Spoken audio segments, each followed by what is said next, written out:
Thank you for tuning in to tonight's game. Your game is coming up next. But here's some information from the Indiana High School Athletic Association. 6 easy ways to become an MVP. And by MVP, we mean most valuable parent.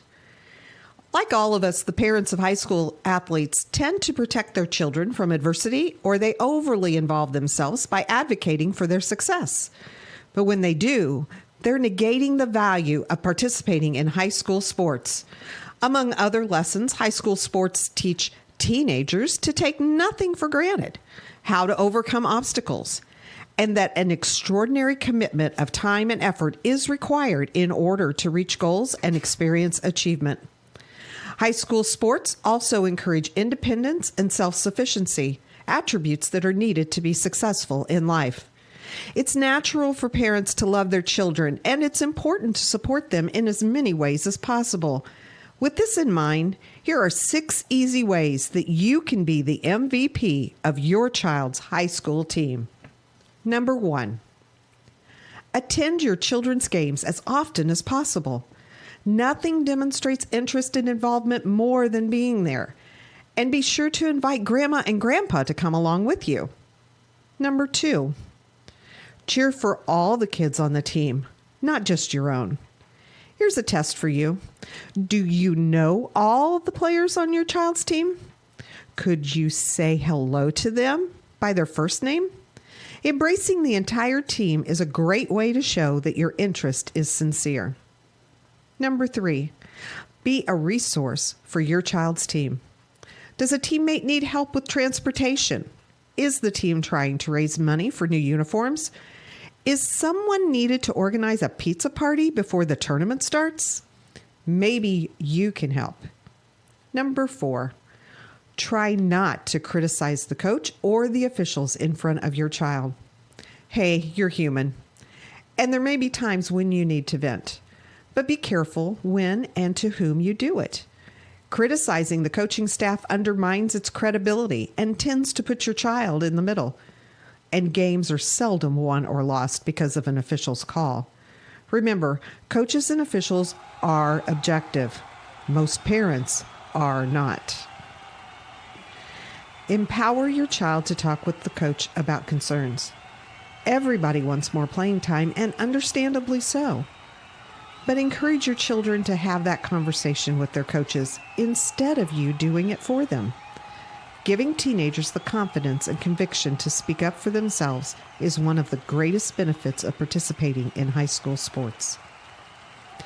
Number 6, focus on the life lessons your children are learning, not on win-loss records or how many points they're scoring. According to the NC2A, only about 2% of all high school athletes win a sports scholarship, and the average value of it is less than $11,000. But every child will benefit from the lessons they've learned as a result of participating in high school sports for the rest of their lives. It's difficult being the parent of a high school athlete. There's far more emotion and social pressure involved than is ideal. But if you follow these 6 pointers, not only will your children love and respect you, but so will their teammates and coaches. And you might even be named MVP. Thank you for your support of high school athletics in Indiana. Stay tuned now. The Indiana SRN game is next. Indiana SRN, where you're always in the game.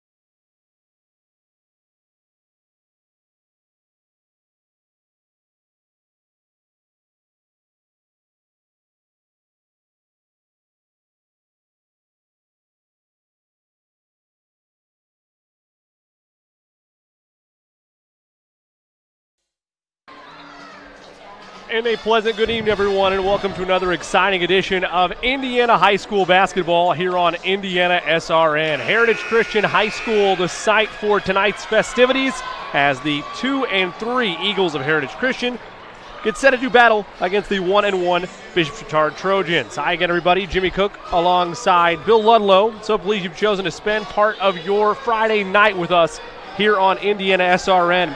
Bill, high school basketball has been in the air for about a month now across the state of Indiana, but specifically for these two teams where conferences are involved, these are their Circle City Conference debut contests for these two teams. A lot of teams in the conference still yet to partake in any actual conference matchups. This is the first one for both of these teams, both in similar positions in terms of sample size on their record.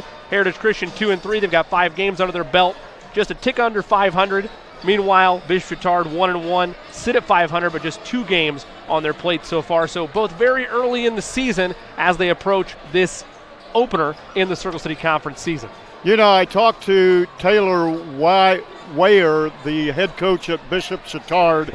He said their first game of the year was against Danville, a very powerful 3A ball club.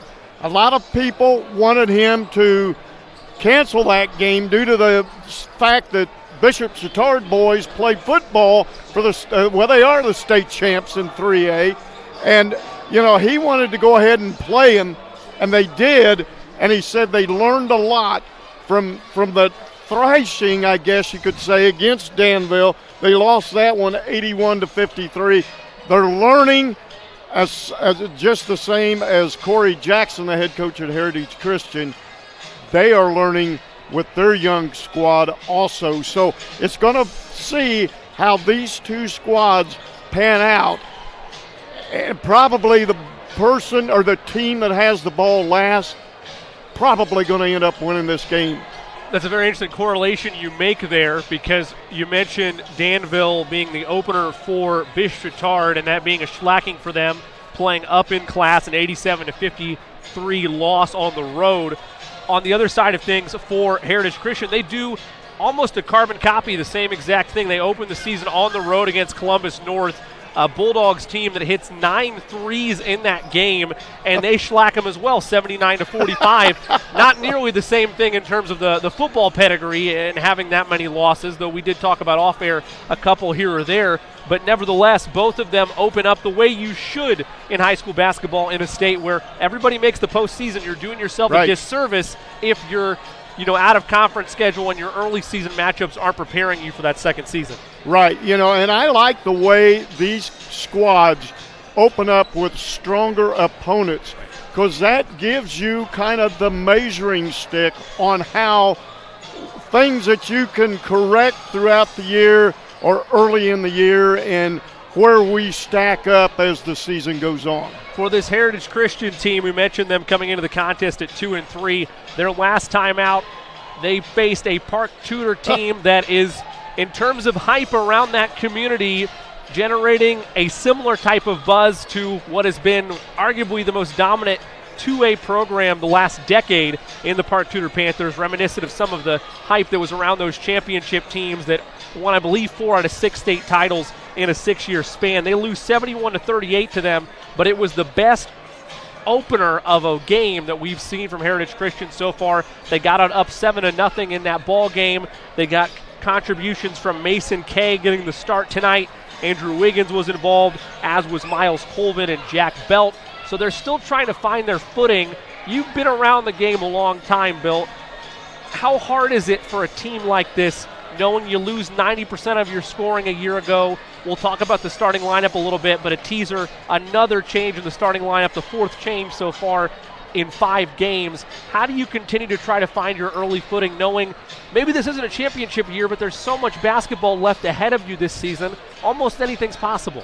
Anything is possible here, and it all depends on how, you hit your shots and hit your free throws, but, you find your identity early, and if you can find that, and these young guys are buying into Corey Jackson's philosophy on this basketball court, if you can continue to have them have that as they go along in the year, Jimmy, I believe they're going to be just fine.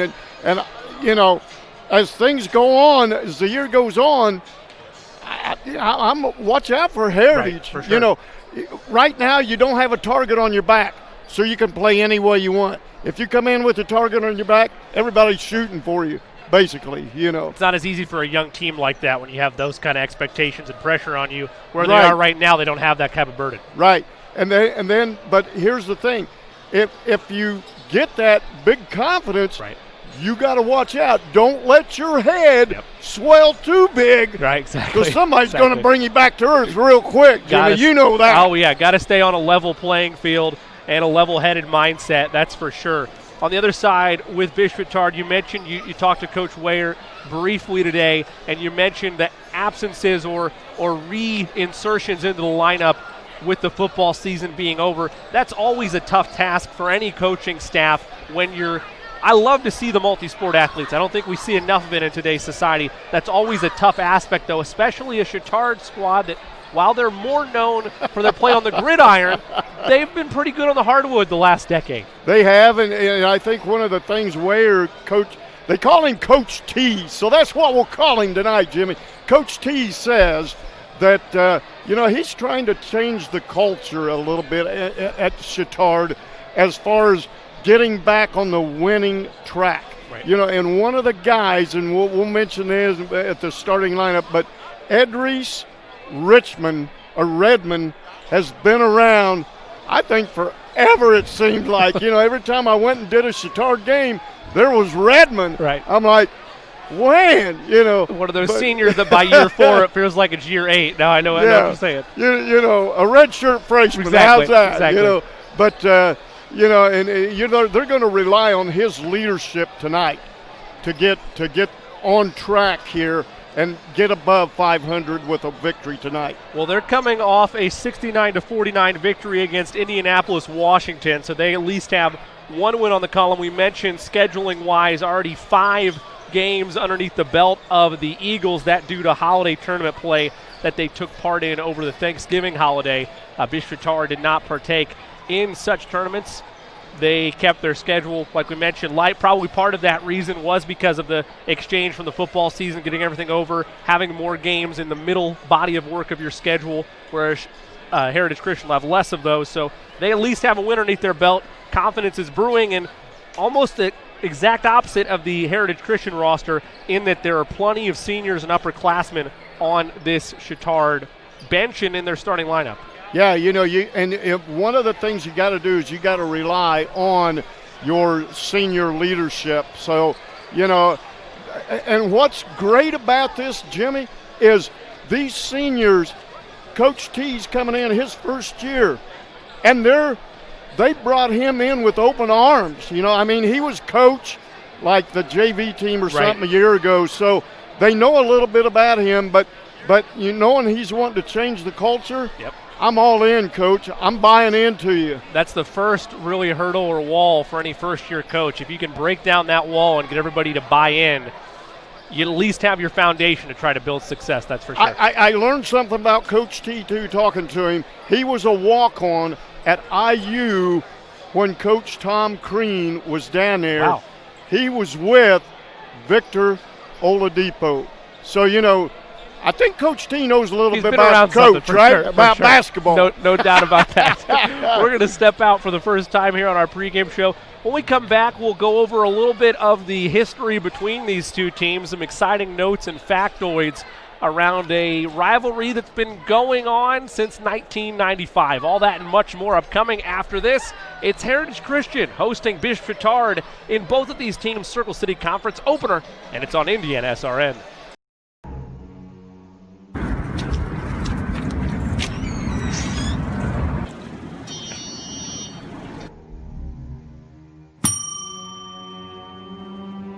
Can I help you? Yeah, I'd like to order a hamburger, fries, salt, maybe a large vanilla shake. Yeah. It's a trophy shop, can't you tell? You got a counter right here. Isn't this where you place the orders? We sell trophies, we sell plaques, we do embroidery. No food. You got carry out? Unlike the internet, everything that you need we have here at the shop. Very unique. You order today, carry out tonight. That's our version of carry out. All right, I'll take one of everything. Well, that may take a little longer. We'll have it for you tomorrow night. You know, Jim, I'll be back tomorrow to pick it all up. We'll wait for you. Don't wait long. Your home and office make up a big part of your world. Sometimes trying to manage it all on your own can make you feel like you have the weight of the world on your shoulders. And when the weight of the world is on your shoulders, you need a strong back or two to come to your rescue and haul your stress away. You need the College Hunks. Whether it's time to clear some space for new memories, to reinvent the room around you, or to simply pack up and move into a fresh new beginning, you can count on the Hunks to bear your burden so you don't have to. Let us move you today.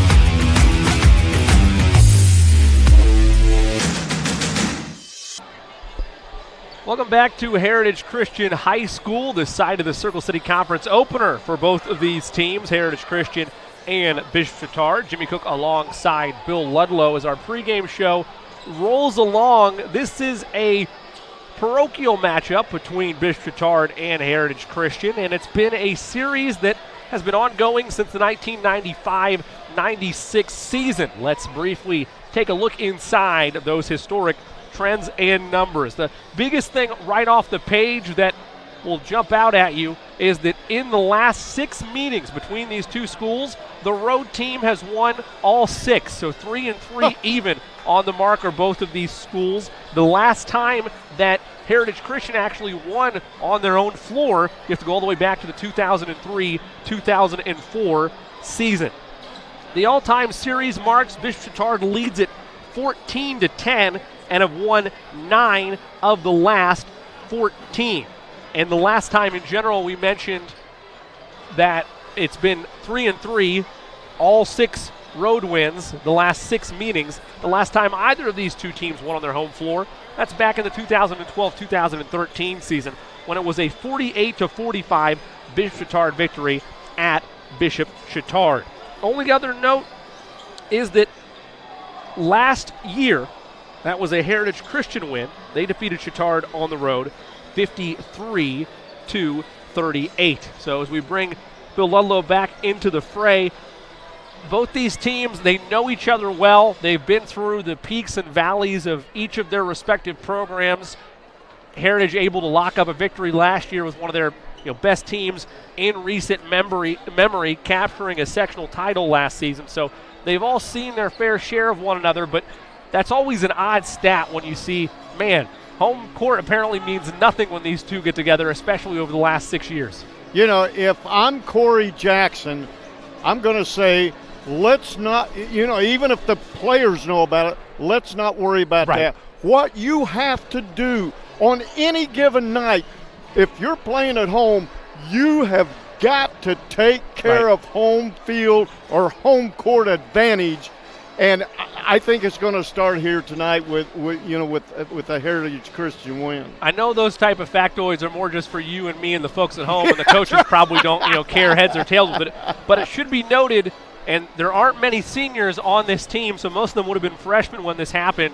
Assuming my math's right, I could be totally wrong, and maybe none of them were on the team then. But back in the 17-18 season, the last time the two teams faced off in this gym, it was a 60-59 Bishop Chatard win. So just a 1-point margin between those two schools then, 5 points last year. They've been close the last couple of years. You can expect a back-and-forth affair tonight, assuming the young guns on Heritage Christian are able to live up to that hype. But, you talk about the coaches like they don't care. No. They care. They might. They care. They're not going to tell you and I. Right. That's fair. I care about it. Deep down inside, they care. They want to take. Coach Jackson wants to take care of home court advantage tonight. He's probably aware of it, but I guarantee you if one of us went up to him right now, hey, Coach, you guys haven't won a home game against them in since 15 years? Oh, I didn't know that. But he does. And the same way with Coach T. You guys haven't – you guys have won the road game, the last few years. He's going to say, really? That's interesting. Didn't realize that, But, if any of them have any history, in their blood at all, they are going to know. But to not, I think they do that because they don't want the kids getting caught up in that. It's just another game. Just what get out there and do we your want thing. to do is we want to execute. Yep. We want to play our game, let the ball go in the hoop, and, we'll let the cards fall as they may. We're going to step out for the final time here on our pregame show before the national anthem and prayer here at Heritage Christian. When we come back, Bill and I will go through some keys to the game as well as preview final thoughts before starting lineups and the tip. It's Heritage Christian against Bishop Chatard in the Circle City Conference opener for both these two schools, and it's only on Indian SRN. If you find yourself confronted by unwanted pests in your home or office, then you need to contact the professionals at Kim Mountain Pest Control. We offer quality pest control solutions at an affordable price. We specialize in ants and termites. We're also available to handle a variety of other pests, including roaches, fleas, and flying insects, as well as rats and mice. Don't wait until pests cause severe damage to your home or property. Contact the team of experts at Kim Mountain Pest Control today. There's no greater anti-poverty measure than to give a person a job. That helps them start to change that trajectory. Morales Group is a full-service staffing company that provides temporary labor in the Indianapolis, Central Indiana market. It was a challenge that was given by my father. He wanted me to give back much more than I had been. Then I realized that when he said more, he wanted me to see how I could give more. And it wasn't just in money, but in time and in services. And that's how the Morales Group was created. I started off at Morales Group as an intern. I interned for 3 years before going on full-time staff here. What I love most about Morales Group is that big family aspect. I come from a big family in Mexico, and since the company is continuously growing, I feel like there's always a new member of the family that I get to know. We're willing to give. We're willing to serve others, and we're not expecting something in return. Come talk to us. We would love to work with you.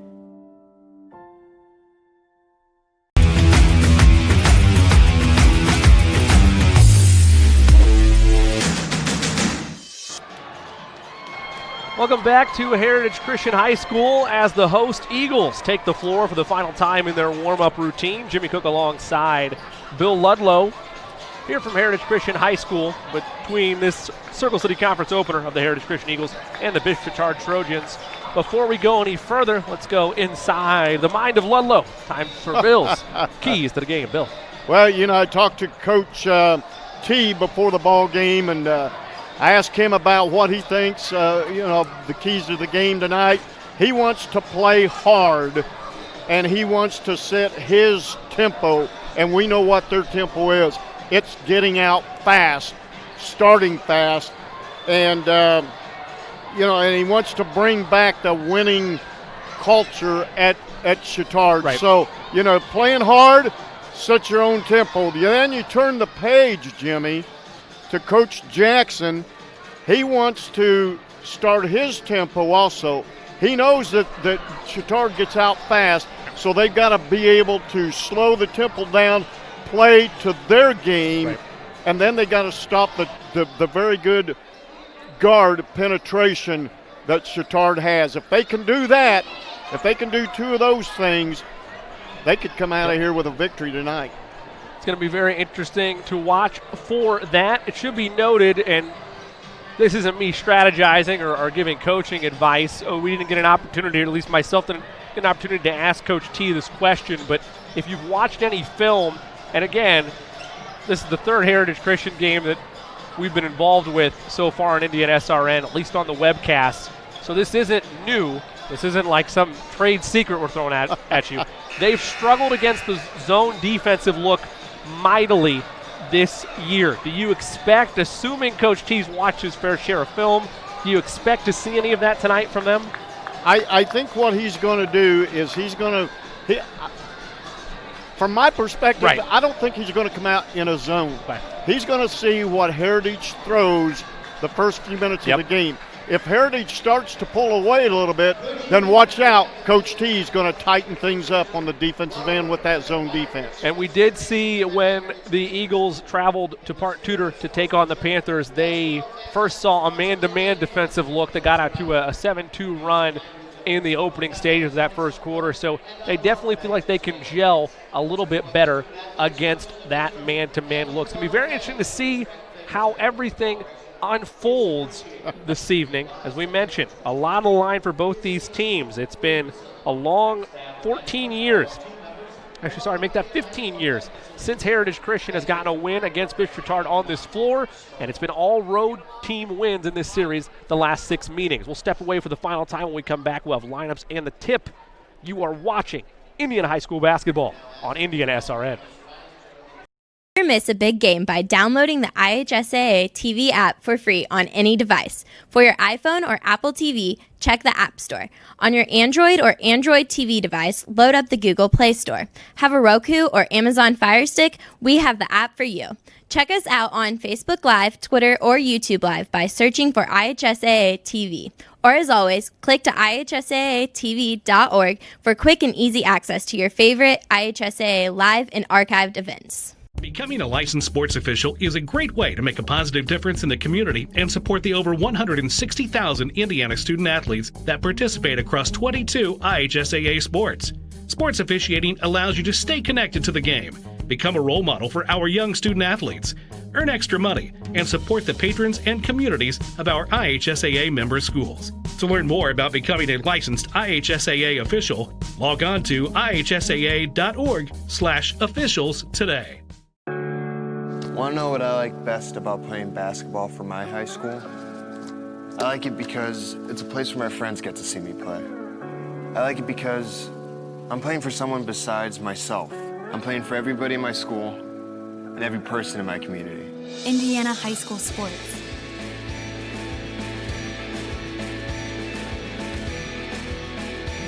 They're more than just a game. Come and see me play. Hi, I'm Matt Wolford, president of the IHSAA Foundation, and we need your help. We need your help so the youth of our community can develop advanced leadership skills. We need your help giving high school administrators and coaches the instruction and insight they need to be better role models and teachers. To learn more or to make a tax-deductible contribution, go to IHSAAfoundation.org. You'll not only be contributing to the foundation of the IHSAA, you'll be contributing to the foundation of our community.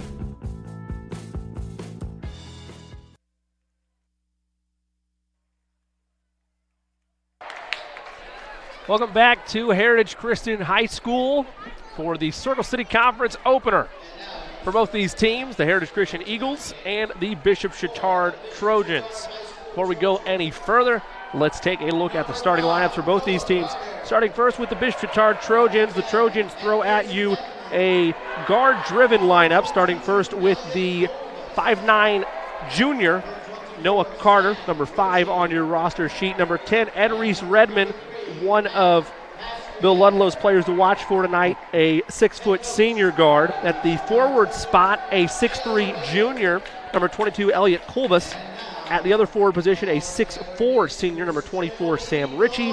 And rounding them out, another guard, it's a 6-foot senior, number 33, Pat Mastrian. Head coach is Taylor Ware. For the Heritage Christian Eagles, their 4th different starting lineup in 5 games, led by a 6'3 junior guard, number 10, Jack Belt.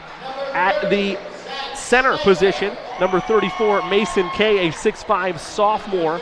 And then the only 3 players that have been the constants in the last 3 lineups for the Eagles of Heritage Christian. At one guard, a 6-foot junior, number 12, Alex Belmer.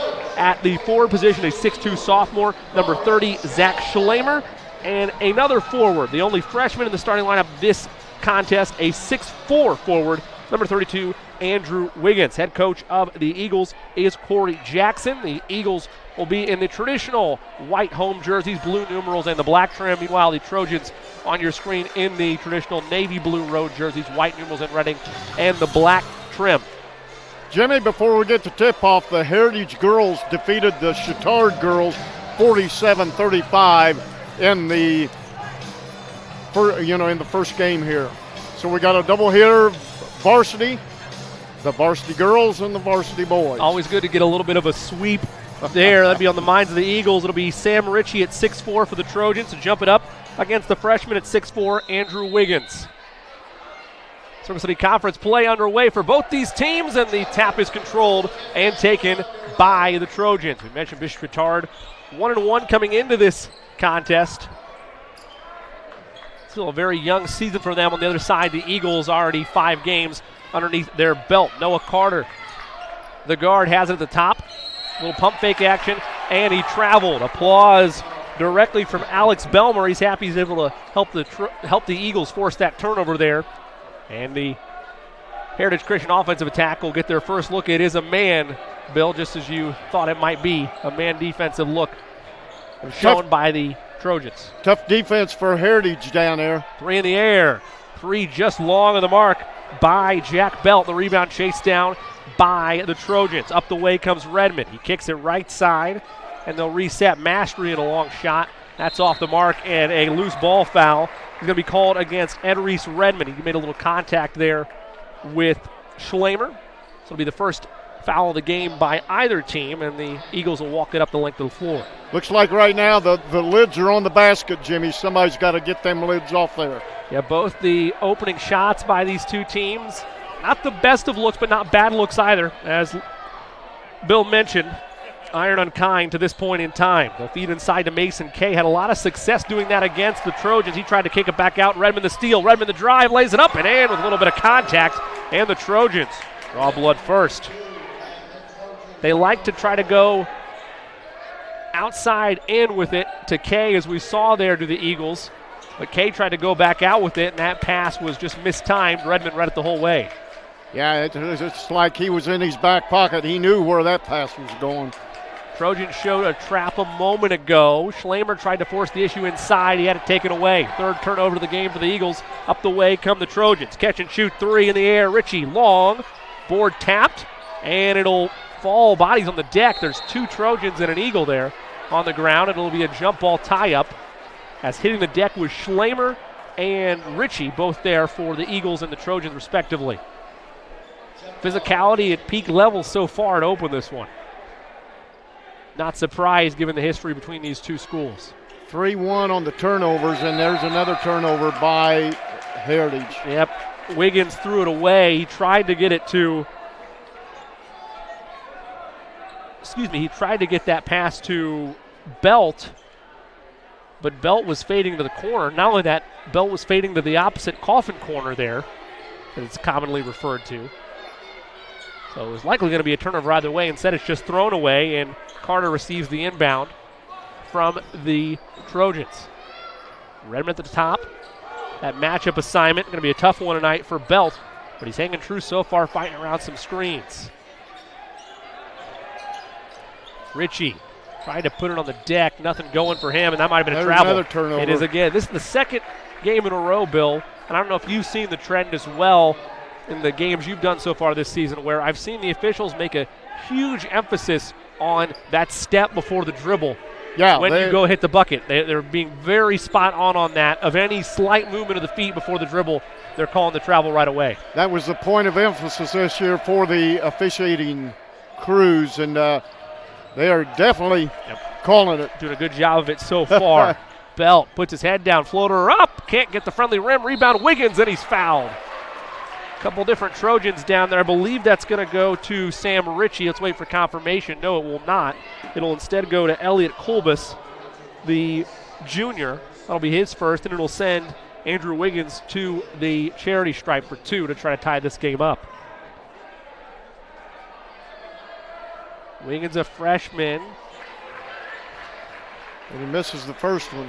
Or no, he got it. He got the friendly back iron. In Bill's defense, from our vantage point here at Heritage, we have a metal bar in front of where the rim would be from our vantage point. So it looked like it did rim out initially, but he did get the friendly roll, knocks them both down, and we're tied at 2 with just about 2.5 minutes gone in this first quarter. Trojans, nice backdoor cut, layup, unkind on the iron, and a frustration rebound by Pat Mastery, and they're going to call a foul on Pat. Credit to him. He was a bulldog going to the loose ball. Pat's the one to miss that basket, too, going under the basket. He missed it and did not quit on it, but he used a little bit too much contact there, say the officials. And it'll be a foul on him, his first, and the third already on the Trojans. Still a clean sheet in the foul department on the Eagles side of things. Trojans still sitting man-to-man. 3 at the top, in the air. Off the mark by Belmer. Redmond up ahead. Trojans back on defense. Redmond ran out of space. Kicks in the corner. Right side triple. Bang. It's down. Wow. Elliot Kolbus, the 3. His first triple of the ball game. First 3 by either team. And it's 5-2. Eagles he had a good look at it too, Jimmy, when he was on the wing over there. It was a catch and shoot in transition. Beautiful find by Redmond. And as Bill mentioned, he knocked it down in space. They tried to force it inside. Aggressive, solid defense by Pat Mastrian. It'll stay on this end, though. Some subs at the table. Carter St. John for the Trojans will come in, and Mastrian will take a seat. He's taken a 2-pointer and a 3-pointer. He's missed them both. Probably doing a little coaching on that bench over there with Pat. As one would likely advise. Contested triple in the air. That's short by Belt. He's 0 for 2 so far tonight. Up the floor come the Trojans. They kick it again. Opposite wing. Is it the same result? It is. Kolbus knocks down another triple. His second of this quarter. Second from, he has one from either end of the floor now. Or either end of the arc, I should say. And it's 8-2. They almost forced a turnover down there. And here's an interesting mark to keep an eye on, Bill. In the Columbus North game, the 3-point disparity between the two teams is what set the tone for Columbus North early. The Eagles were unable to match that pace as the teams exchanged turnovers here. A look to reset things. That pass is well over the head of Mason Kay. It looked like that Schlamer might have thought that Kay turned into Gronkowski over there as he overshot him by about 1.5 feet. It's turned over, and the Trojans will have the basketball. And there'll be a timeout on the floor. They're bringing in John McLemore and Ashton Thomas. We will stay here. As Bill mentioned, McLemore and Thompson set to check back in. As I was mentioning, though, Bill, the biggest issue for the Eagles, why the game was kind of blown away early, is you saw a first half, and I don't remember the exact figure in front of me, but it was at least 5 to 6 threes hit by Columbus North in the first half on the road, and the Eagles never got back into that game. Now, granted, that's a 4A school. They were outmatched in a lot of different ways in that game, especially in the size department, but the 3-point shot was the biggest disparity there. Chatard already rolling with that so far in this quarter, and specifically it's been Elliot Kolbus with 2. Yeah, they've shot in 4 3-pointers and made 2. You look on the other side of the ledger, Jimmy, you know, Heritage has shot 3, have missed all 3 of them. Heritage is capable of hitting the 3-point shot. They had a fair amount of success against Park Tudor, especially in the early goings of that first quarter. What I like to say, if you live by the 3, you're going to die by the 3, Jimmy. Eventually things do come around. There's no doubt about that. Got to be a very special group of talent to not have that old adage come into play at some point. Maybe not, though. That 3 is good. Elliot Kolbus might have heard you from down there. He accepts the challenge, and it's 11-2. I'm glad it was that challenge and not the ice challenge there, Jimmy. Well played. The Eagles looking for answers. Stop. Top. That is blocked. Redmond got there on the recovery, and here come the Trojans. They feed inside. Calling for the ball was the man with the hot hand, Elliot Kolbus, but they overshot him by a couple feet. So the Eagles buy a break there and dodge a bullet, but he was going to show us I can shoot more than just the 3s. I can score 2s. They're on the wrong end of what I have is a 9-0 run. And here's another turnover. Redmond first to it. Up the floor goes Roseman, who snuck in. They pass out to Redmond for 3. Long. And the rebound is poked away by the Trojans initially. Kay's there to scoop it up. A frenetic track meet-like pace. And Asher Thompson feeds it ahead. They force the issue inside. And that pass is knocked away by Brennan Bossard. And this is what Coach Jackson talked about, the tempo. The tempo right now favors the Bishop Chatard Trojans. So far, those keys for the Eagles all but blown up in these first stages of the first quarter. The deficit is still only 9, but the Eagles in need of a bucket to remind themselves they're capable of putting into the hoop. Riggle. Bryce checked in just a moment ago, gives to Thompson. Thompson pressured by Roseman. running out of space, and a double comes, and guess who? It's, oh my goodness, on the floor is Mastrain. The Bulldog everywhere for these Trojans. Catch and shoot triple long. Might have been a little shove in the back there by Ritchie to get that layup, but he'll play on, and it's 13-2. Another steal, this time jumping the passing lane to St. John. Up the floor, running, that might be a charge. It is. How about that? Sliding in to take that charge is Asher Thompson. He saw a full head of steam coming at him, and the 6'3 junior of Andre Long, and he stood in there and took it for the offensive foul. You know, I mentioned this. If you're a ball player and you know that's coming, you just stand your ground and you know you're going to take it. Close your eyes, hope for the best. I mentioned this to Coach. A lot of coaches around the state will keep that status. That's a beautiful clean strip. Hold that thought by St. John. Up ahead, Long hesitates down the lane, leaves it. Mastrain for three, Long, board will fall to the Trojans. They'll reset. Andre wants a catch and shoot. He knocked it down. Oh, my goodness. Andre Long from distance. Their 4-3 in the quarter. It's 16-2, and the Eagles need a timeout. Let's see if it's a full or if it's going to be a 30. I think he's calling this a full. It is a full timeout. We'll take one as well. 1:44 to go in this first quarter. All Trojans. They lead at 16-2 on Indiana SRN. Life comes at you fast, so it's important to have some help along the way. Ah, my favorite patient.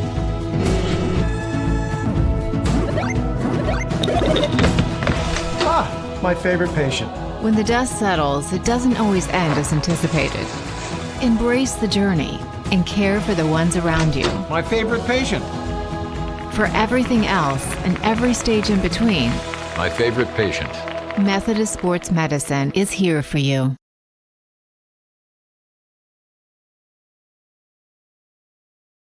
Welcome back to Heritage Christian High School. You want to be on the up and up with all the broadcasts that go on for Indiana SRN? Well, never miss a game by liking us on Facebook, our Facebook page at Indiana SRN for all the latest news, highlights, stats, scores, and more.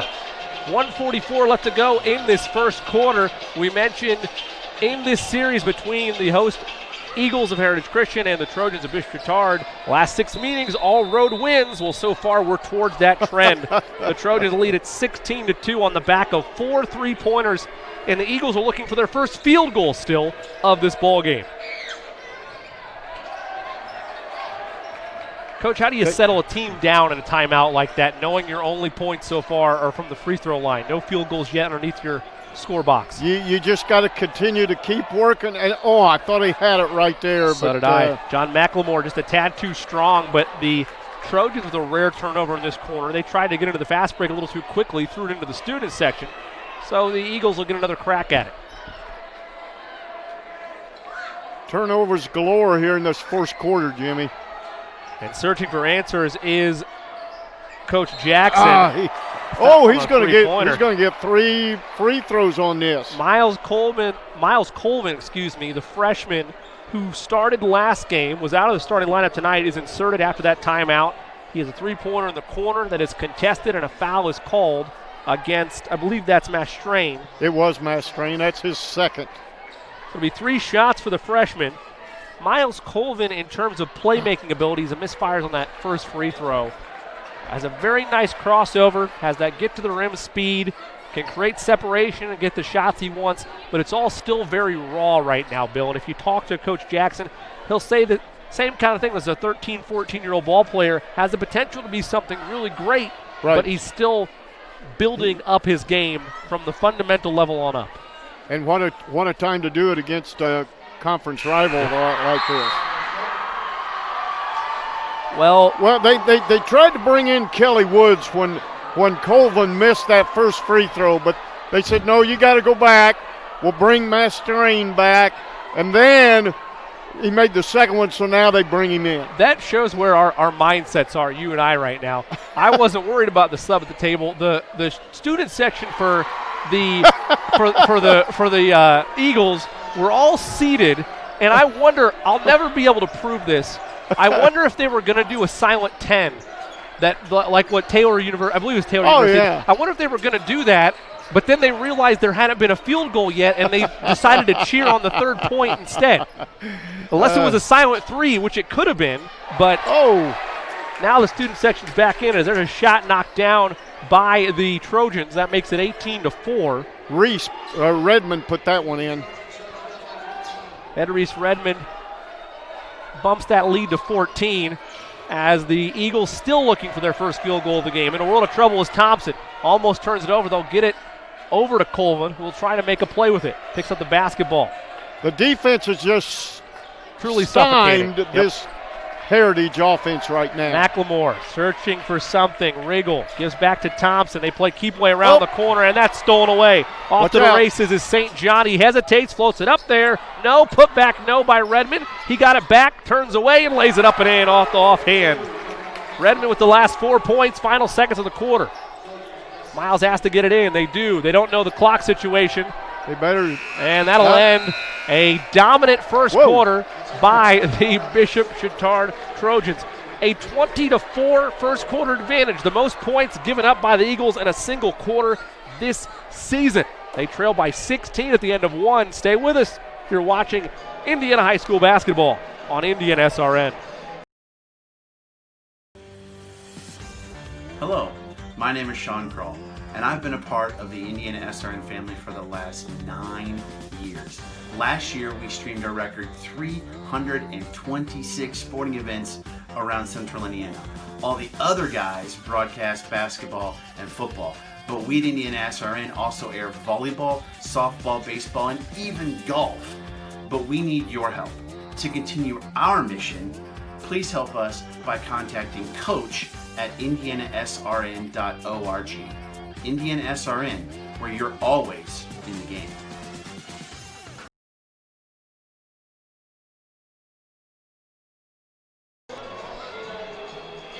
A look at the Bishop Chatard huddle after a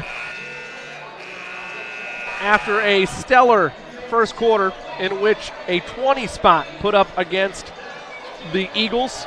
They lead things 20-4 going into this second quarter of play. Jimmy Cook alongside Bill Ludlow. So thankful you've chosen to spend part of your Friday night with us. And Bill, we talked about it. These two parochial rivals, the last 6 meetings between these two schools all have been won by road teams, but if this margin holds, it'd be easily the largest victory by either team in about 10 years. Yeah, and I think Bishop Chatard might know that they own. Oh, there's turnover. Redmond, a catch-and-shoot triple. He knocked it down, but a moving screen was called first, as Bill mentions there. So wave that basket off. You look in the first quarter for Heritage. I got them for 6 turnovers. In that first quarter for Chatard, I had them for 5.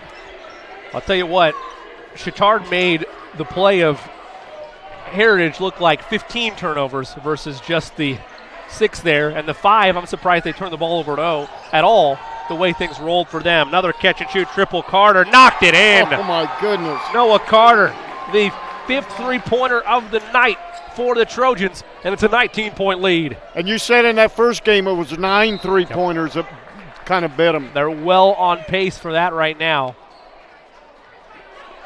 As a foul on the floor is called against the Trojans. It'll go against Matthew Semler.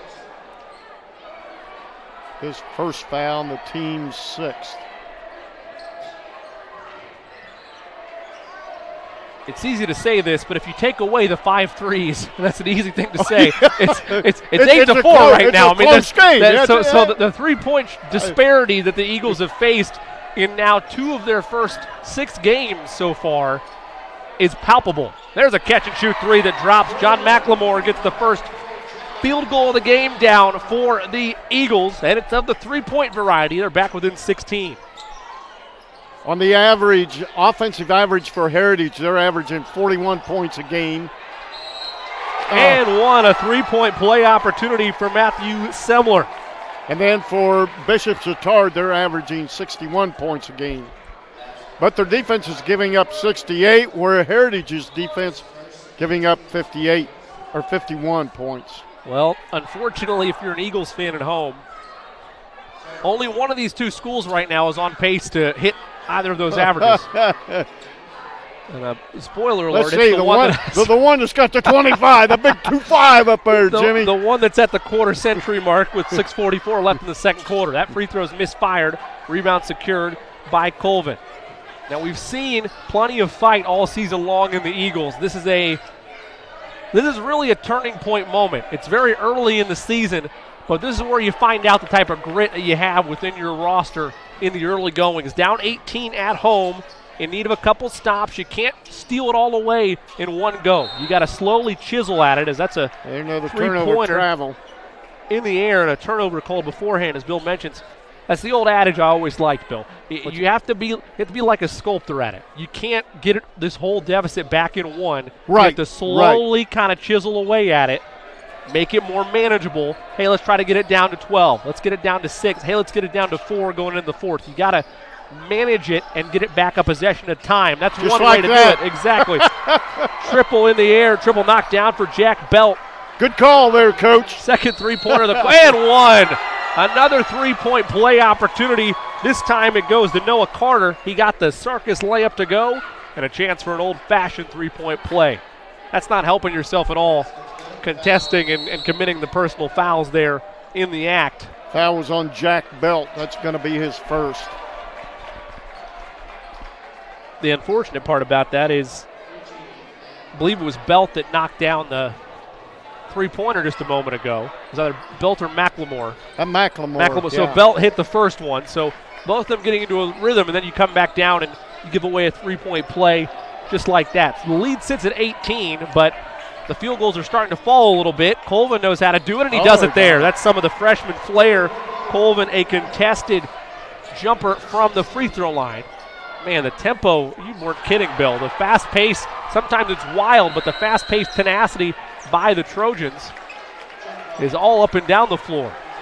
The fight is in the Trojans right now. Say that again. As Richie was on the floor for Chatard, he come up out of there, and his teammate come in and calmed him down. Right. Come on now. Come on now. Good. Arrow favored the Eagles, so they'll have the basketball with just over 5.5 to go in this first half. Colvin at the volleyball line. Gives to Belt. He's heavily pressured by Durham. They feed inside to Wiggins. He's been scoreless so far. They'd love to get the big fella involved. He's trying to post up down low against Richie. You got to move, Heritage. You got to move. You're standing around. Too much standing around. That's been a big bugaboo for them all year long. Colvin hopes to reset some things. We mentioned he's a true playmaker for this team, but he won't put it on the deck there. Instead, he'll defer to Schlamer. Schlamer in the corner. They give to Wiggins. He'll go high post now. Back to Schlamer. Under 5 to go in this quarter. They kick over. Forced three in the air, and it's knocked down by Belt. Well, you didn't have a shot clock against your back. No shot clocks in the state of Indiana, but he forced the three there. He got it to go. And we don't need no shot clocks in this, high school ball. Oh, nice hustle there. And did Schlamer throw it off the foot of Durham, or did it go off of Schlamer last? Looks like Schlamer got the wrong end of a shoe or something. He's coming off. Yeah, I think he bit his lip a little bit there, so he's gone over to see the trainer. And they'll bring back Mason Kay, I believe, to sub in for him. Back in the day, they'd say, rub a little dirt on there. Yeah. You're all right. Get back in the game here, fella. So it'll be but we look at the player safety first Absolutely. on this, and I applaud everybody that the IHSAA and everything looking at player safety first. Absolutely. 4:42 left to go in this second quarter, and on top of that, Bill, the player safety as a whole, doesn't matter what it is, if it's an ankle, if it's a bite your lip, whatever the case may be, if you have an ailment on you that's going to affect the way you're going to play, there's no reason to force that issue. Go get looked at by a trainer real quick, and hopefully it's nothing too serious, then get you back in the game. It's a 13-point advantage for the Trojans of Bishop Chatard. The energy level, that's advantage Bishop Chatard. The tempo, that's advantage Bishop Chatard. The margin's there right now for them, but the Eagles starting to grind into a little bit of a rhythm. They are finding that rhythm with Coleman and Belt, McLemore. They've nearly tripled their scoring total from that first quarter. But the threes are great. Just like that one right there. They leave Andre Long open in the corner. They dared the big fellow to hit another one, and he did just that. His second 3 of the game, and then the Eagles miscommunication between junior and freshman, and another turnover for the Eagles. And they're looking at each other, and it's like, let's get on the same page here. That's going to be critical to any type of comeback they hope to mount. As the lead is set at 16 right now. Largest has been 19. That was at the end of the first quarter. Redmond forced the issue. A lot of contact. They'll say play on. Amongst the trees he went. No call was given. Colvin, full head of speed. He's fouled. No, they'll say he traveled. Colvin thought he got stripped on the wrist on the way up, but the official said he shuffled the feet first. I think he did too, Jim, but, these officials down there, they've got control of this ball game. I applaud them for that. Great job by these 3 officials. You haven't seen anything out of the ordinary. They've done a good job keeping everything intact, as almost a stolen pass there by Belmer. Exactly, knocked it out, but it did go out of bounds, so the Trojans will maintain possession. The trigger man is St. John. Ritchie works it in the corner. Not as many threes have been tossed up in the air by the Trojans. As I say that, another one for Long. That one is off the back iron. Colvin the board. He's got a 1-on-4. Let's see if he tries to make a play out of it. Nope. He'll wisely reset things and hand off to Belmer. Back to Colvin. Forces the 3. It's short. And the rebound last touched by the Trojans. It'll stay here. Ritchie just couldn't find the handle on it and went off of him. He got a paw on it, but you're right. He could not corral that board. And if you're Heritage, you got to block out now because there's more blue jerseys under there than white. Belmer having to get it in, and it's going to be kicked by Carter St. John, given the jumping jack routine, guarding that inbounder. Some subs at the table, all for Chatard. Noah Carter will check back in as they'll get a breather for Sam Ritchie. Nice pump fake hesitation that time by Belmer. He gets it in to Belt. Belt goes a floater on the baseline. No good. Redmond the board. Redmond sees the floor, leaves it. Roseman hesitates. They work it around the horn, back to Carter. And a travel again. This time it's Roseman, and the same thing we talked about, Bill, one of those points of emphasis this season. On those pump fakes, you can't be dragging the feet first. You got to commit to your dribble. It's all tight, on the Wiggins high post floater off the glass and in. Wiggins gets in the score column in terms of field goals for the first time tonight. Lead down to 14. Tied on turnovers, 8 apiece. Triple is good. Oh my goodness. This time it's Colbus again, his 4th three-pointer in the half, and the lead back to 17 with 2:30 to go in the quarter. Just when you chiseled away like you talked about, and then Bishop Chatard finds an answer. Got the rug pulled out from under him. They forced it into Wiggins. The Trojans somehow keep it in play, and Kay is hacked and swallowed up by Carter. So it'll be the 6th, make that the 7th team foul on the Trojans. That'll be a 1-and-1 opportunity the rest of the way. It'll send Mason Kay to the line. Carter's first foul. And Mason Kay, one of the starters, not in the scorebook yet, Jimmy. Many of those starters struggling to get points in the scorebook in this first half. That first quarter was dreadful. Just 2 players on the roster getting their names in the scorebook. Now well, it was that tempo of Bishop Chatard. They wanted to play their game. Say that objective was achieved pretty well in that first quarter. Coach T definitely happy about that. Free throw misfired there. With 2:13 to go. Nice move from Redmond. Extra pass. This time it's a cutter in Colbus. He gets tied up, and a jump ball tie-up forced first. The Trojans will be happy with that, as the arrow will stay down here. Yeah, Redmond had it, turned around, and there was Jack Belt. Jack tried to take it, but got called step for in there. Yes, he did. Quick pass, catch and shoot off the inbound. Redmond rattles it home. Have that as Reese's first triple of the ball game. It is his first triple of the ball game. And makes it a 19-point lead. Matches the largest of the game. Colvin tried to answer, and that one missed over everything, out of bounds. It'll go to the Trojans. I don't like the body language of Colvin right now. He missed it. He just turned around and he's like, don't give up, young fella. Yep. There's a lot of basketball to be played right now. It's a great point, Bill. As you mentioned, just still a minute 40 left to go in this quarter, but still 2 quarters left to go as well. And there's been bigger deficits overcome than 19. Oh. Almost 21, $1 euro, but a nickel finish there on the layup by Carter. I like it. It makes it 37-18. The score will stand that way after the missed layup by Carter. Eagles trying to continue what's been a 14-point quarter so far. Working on the mid-post. They just can't get it into that post. They're trying to force it into Kay and Wiggins, but you mentioned it, Bill. No success. 1 minute to go. Let's see if they get patient or if they decide to force one. Colvin, he likes the mid-range, and he's hacked on the way up. So good move by the freshman there. He knew nothing was going inside. He didn't force the issue with a deep three that he just chuck up there. He forced the issue with penetration. Right. And he can earn it at the charity stripe. That foul was on Carter. It's going to be his second. 8th on the team. We mentioned the rest of the way in this half. It'll be 1-and-1 opportunities, even though this one is in the act. So 2 shots for Colvin. First one is good. Miles, the one of only 2 freshmen on this varsity roster. With that free throw, it gives him 5 points on the evening. Been the lone bright spot.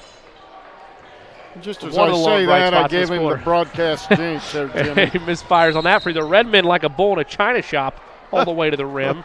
He plowed over who was, I believe it was Belmer there trying to take a charge. They instead call a blocking foul, but I believe it was before he was in the act with his shot.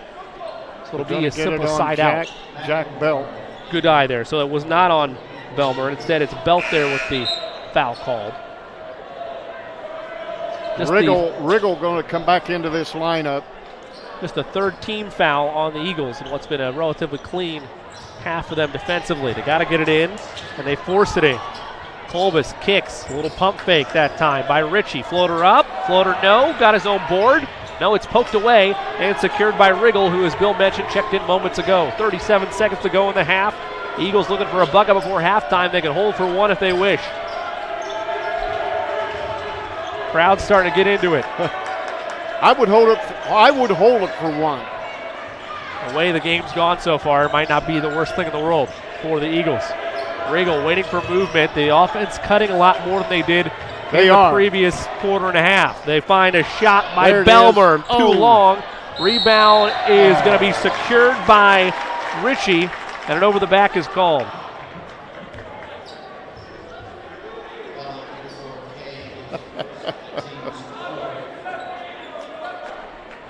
Foul was on Mason Kay, his first. The team's 4th. Final 10 seconds of this quarter. Redmond up the floor with 4. He'll rise and fire a triple. He knocked it down. And Reese Redmond just before the clock expires, and Alex Belmer just handed the ball to the official instead of inbounding it with a second to go. A white flag just to end that first half. Long 12 minutes for the Eagles to talk things over. 40-14, all Trojans at the halftime intermission. Don't go anywhere. We'll have more with the 3rd quarter action after this. You're watching high school basketball on Indiana SRN.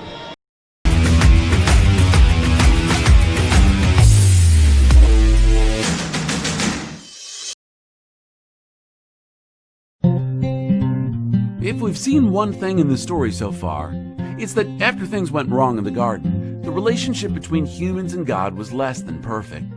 But time after time, God continued to rescue and provide for humans. We left off with the Israelites wanting a king like other nations. So God used the prophet Samuel to select a man named Saul. Saul was strong and popular and seemed like the perfect choice for a king. And at first, Saul did a great job. But eventually, he turned his back on God and started to do what he wanted instead of what God wanted. So God began looking for another man who could be Israel's king. God used Samuel once again this time predicting that a young shepherd boy named David would succeed Saul as king. David's own family thought the idea was crazy. David was the youngest of 7 brothers, and the other 6 were all bigger, stronger, and more fit to be the king. Until one day, when David showed he had exactly what it took. Israel was at battle with the Philistines, and they were being mocked and threatened every day by a giant soldier named Goliath. Though no soldier in Israel's army would stand up to Goliath, David ran into battle against him, armed with only a slingshot and some stones. David slung the stone and knocked Goliath down, then cut off his head. Now, David became something like an instant celebrity in Israel, sort of like LeBron James, just with a slingshot instead of a basketball and, well, no $20 million a year contract. And eventually, David did in fact become king of Israel.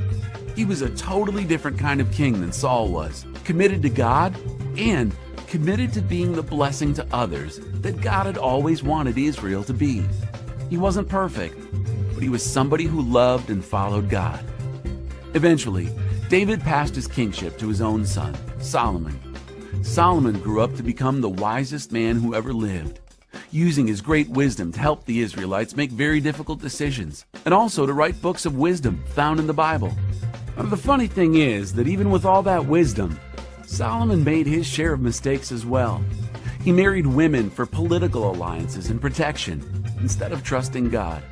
Eventually, his lack of trust left the kingdom vulnerable. For all his great wisdom, he led the people to trust in the wrong things. Yet, under Solomon's rule, Israel was peaceful and prosperous. But if we've been paying any attention to the story so far, times like these don't seem to last very long.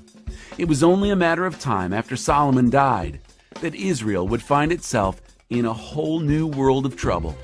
And yet, as always, God would provide a way out.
In athletics, we embrace the school's mission to glorify God, pursue excellence, and disciple students.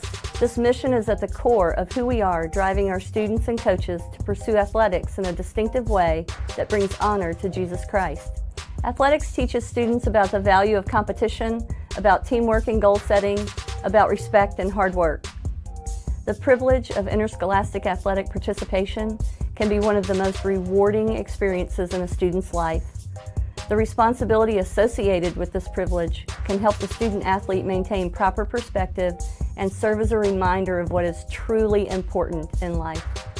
We win through sports if we develop competitive and successful athletic teams and individuals. We win through life if we glorify God to be the best that we can be.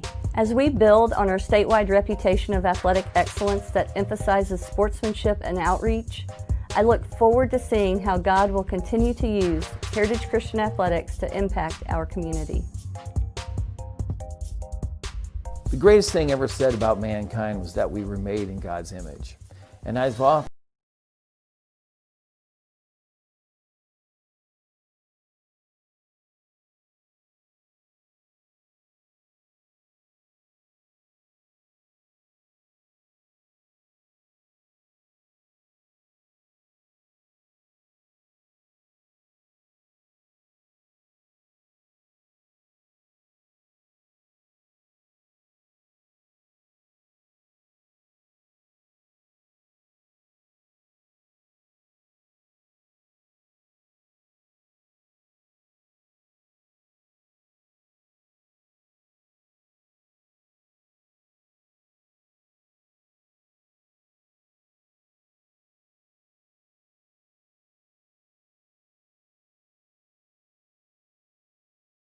The best thing for me about Heritage is that you form such close relationships with teachers and other students. It's just amazing for me to be walking down the hallway and to run into one of my old elementary school teachers, and they still remember my name.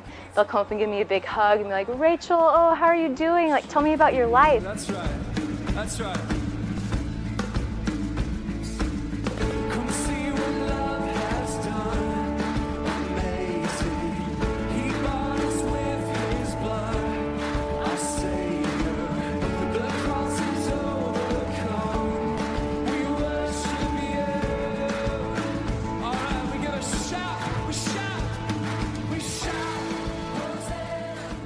We are integrating a biblical worldview into everything that we do here. Every class that we have, every relationship that's here on campus, every athletic activity, team, club, fine arts, that's part of the value proposition of discipleship here at Heritage. And how our faculty and staff speak into and pour into our student lives is so important. And you see that in so many ways. You see it obviously in the classroom, but you also see it with teachers who lead clubs, who are talking and tutoring with students after school, who really care about what's going on in our students' lives, and they're there to make a difference.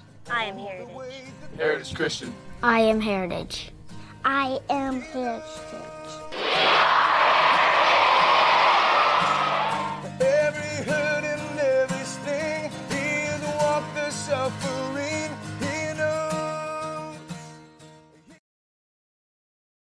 Your home and office make up a big part of your world. Sometimes trying to manage it all on your own can make you feel like you have the weight of the world on your shoulders. And when the weight of the world is on your shoulders, you need a strong back or two to come to your rescue and haul your stress away. You need the College Hunks. Whether it's time to clear some space for new memories, to reinvent the room around you, or to simply pack up and move into a fresh new beginning, you can count on the Hunks to bear your burden so you don't have to.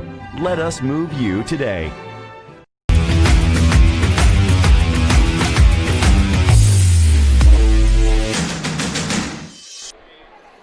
Welcome back to Heritage Christian High School. There's the Heritage Christian Eagle in the bottom left of your screen, a recent addition from what I've heard to the Heritage Christian repertoire of pregame, in-game, and post-game festivities. He's the only bright spot right now for the Eagles fans as an unfortunate 40-19 halftime deficit. But, Coach, this is a talented Eagles team. We've seen that time and time again. And all jokes aside, you know Coach Jackson had a strong message in that halftime locker room, with the main one being, like you said, we're not going to name any names specifically, but the body language was not great towards the end of that first half. Right. That's the area where it has to start. Get the spirits back up and know this thing's far from over, even though it is a deep margin to start this second half. What you got to do coming out here, you get the ball to start the second half, get a point right off the bat. McLemore controls for the Eagles as they do try to get a bucket to open things off the mark. And a little bit more movement. There you go.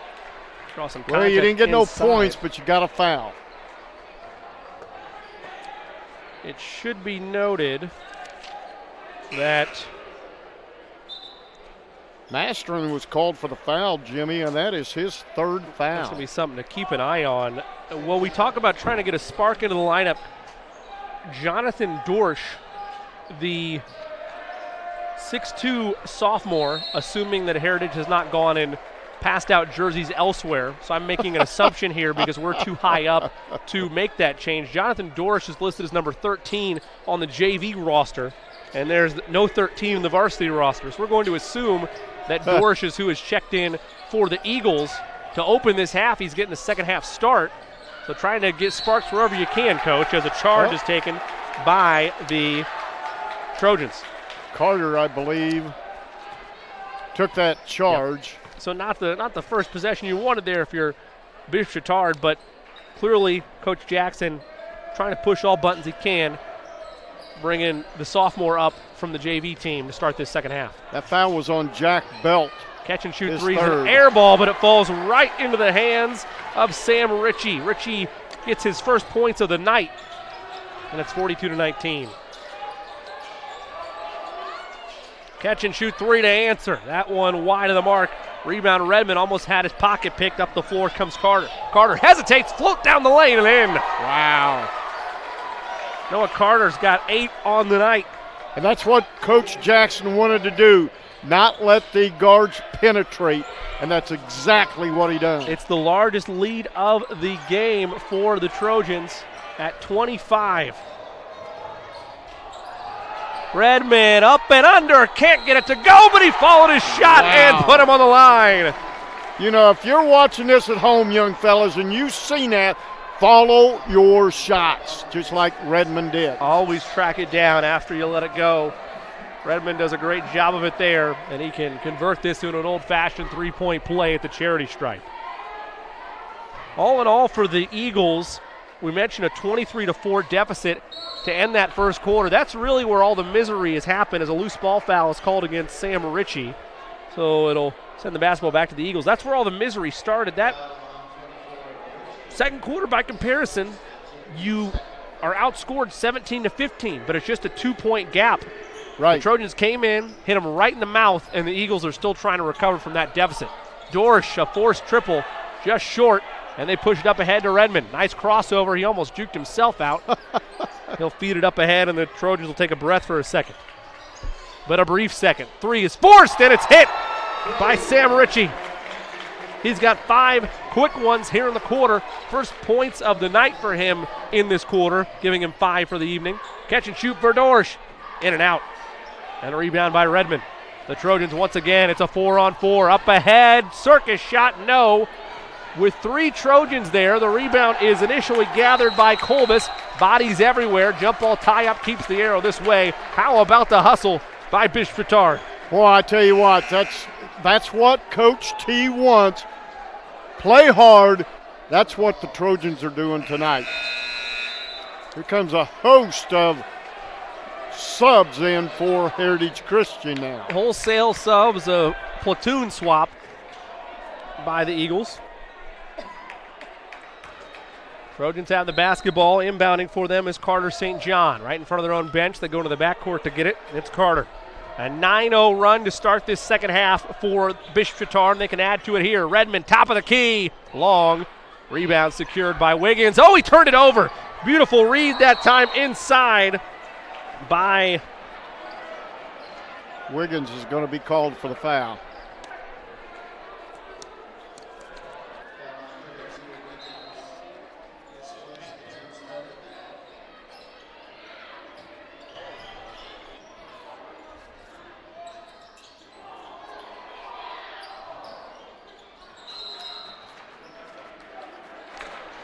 Turnover by the Trojans. That last foul, as Bill mentioned, against Wiggins, his first, with 5:30 to go in the quarter. Up the floor, Colvin. You've got to score some points here, fellas. They're scoreless so far, and a 9-0 run continues. Will it end there? It will. Mason Kay gets his first triple of the evening, his first field goal tonight. but a driving layup the other way, and that's the biggest issue with that 23-4 burst to open the quarter, Bill, is that now you're trading buckets when you can't afford to. You need to string some stops together. Riggle to Colvin. He forced it inside to Cobb. He threw it up there wildly, but a blocking foul is called. He was able to get Redmond out of position, and now the junior will head to the line to try to earn the 2 points the hard way. And Redmond picks up his second foul. Well, they're going to get the ball out of bounds.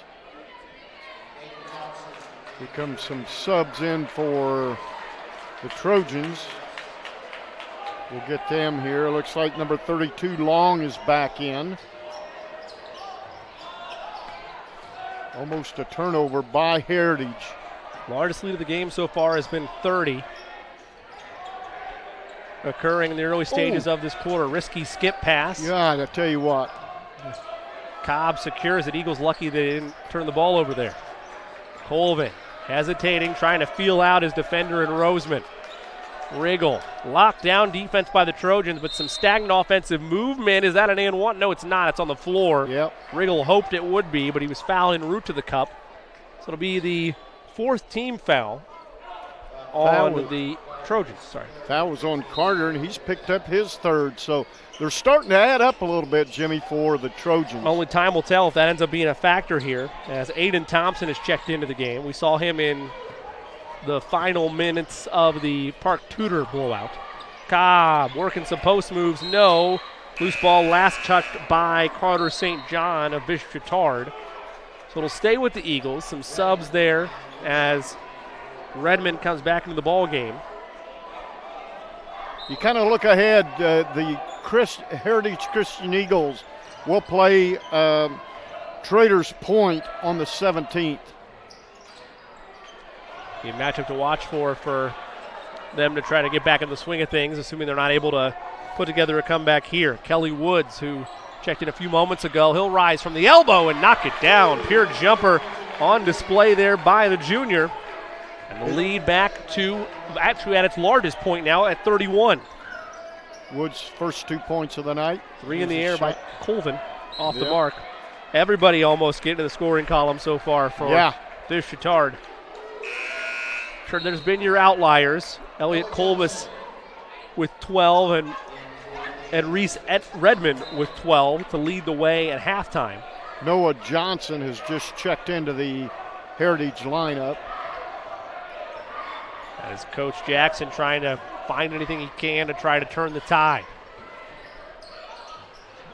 Dribble handoffs galore for Chatard. That could have been a blocking foul, but Redmond just pushed him away and knocked down the triple. What a big time they're move. saying it's a two. Long two, says the officials. Good eye, Bill. It'll make it 55-22, but nevertheless, if they're going to play on, that's a fancy move there by Redmond. On the other end, Cobb with some fancy dribble moves of his own. Draw some contact and he'll head to the line for two free ones.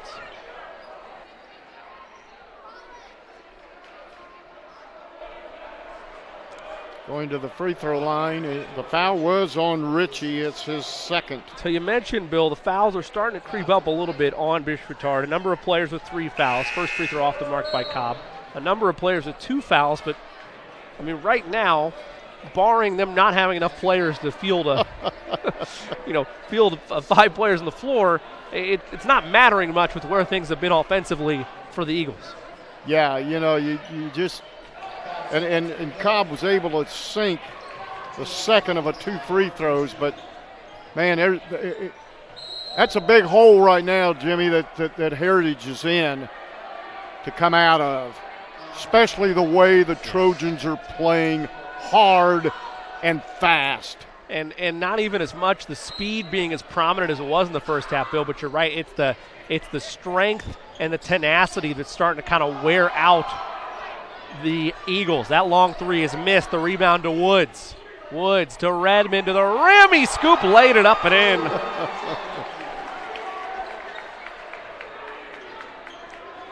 Redmond now with 16 unofficially.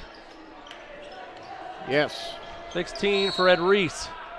And they'll call a foul against the Trojans away from the basketball. That's going to go on Andre Long. And they'll say he was grabbing at the coattails of Karen Cobb.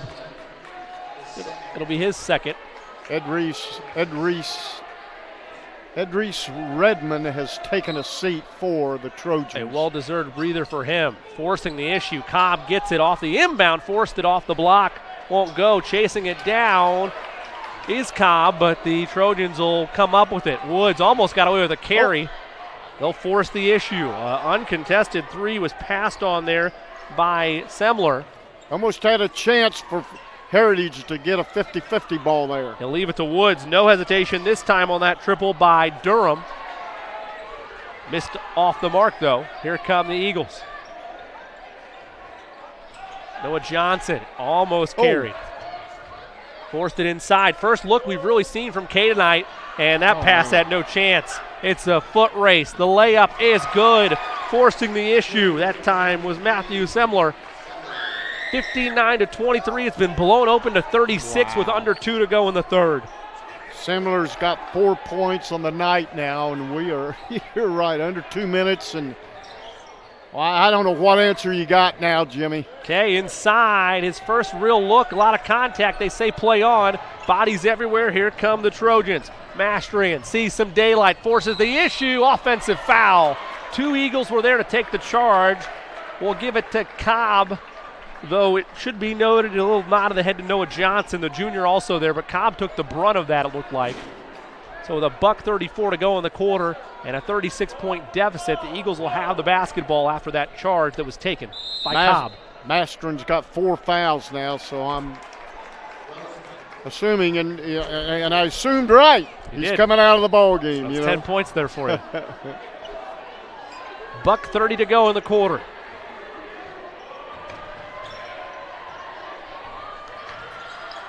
I tell you what, Chatard keeps this intensity up the rest of the year. We may see them down at Bankers Life Fieldhouse come March. I respect the boldness of that claim. I was going to say we might see him on top of the Circle City Conference, but you even won up me there. I mean, you're not wrong, though. The way they played tonight, this is the type of play you hope to see come February and March. No doubt about that. At the line is Bryce Riggle. But here's the thing, you've got to watch injuries and illness for Bishop Chatard because, as the season wears on, anything can happen. It is a long, tumultuous season in the Indiana high school basketball landscape, that's for sure.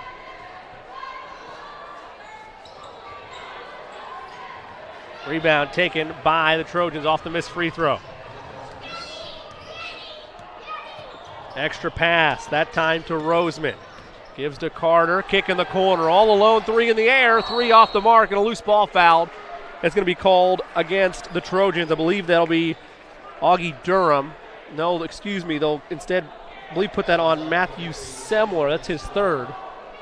And it puts the Trojans, well, they were already well over that mark, but the bonus is still in effect. So the last 1-and-1 opportunity, any fouls the rest of the way committed by the Trojans results in 2 shots for the Eagles. That free throw is good, right down the middle of the net there for Dorsch. Dorsch, thank you. The Jonathan Dorsch, the JV ad, inserted into the lineup at halftime. He makes both. Makes it 59-26. And we got to remind everybody we did not have a JV game tonight, so that's probably why he's playing. Yeah, there's no JV minutes. It's a good eye there. That shot's misfired, and under a minute to go, the Eagles will walk it up. Instead, it was always nice to see it when it's on the schedule. The travel called against the Eagles. The girls-boys doubleheader in the varsity minutes. Covenant Christian last week had a freshman game, JV game, and varsity game at Roncalli all in one day. Those are the fun ones. I love the trio. The trio of games, what you love to see.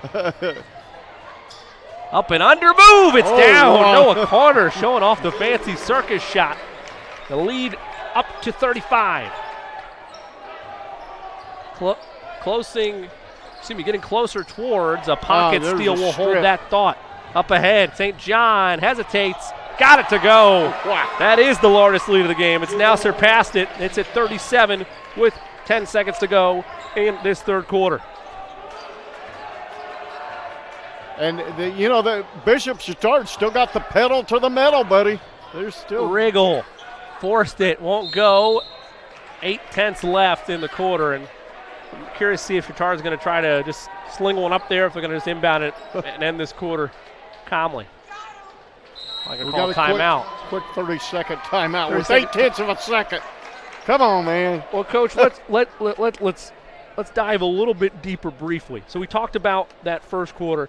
It's 23-4, all Chatard. Second quarter, 17-15, a lot closer. Still the advantage to Chatard. Right now, if this was to end and nobody else scores, 19-7. So it's still a 12-point margin. Every quarter has been dominated by Chatard. But it's really that first quarter where your hopes of a comeback kind of derailed. There's still hope after a quarter like that, but you have to play almost perfect the rest of the way. Eagles are not at that point in their season or on their roster where they can do that against a tempo-based team like the Trojans. Coach T come out with his game plan.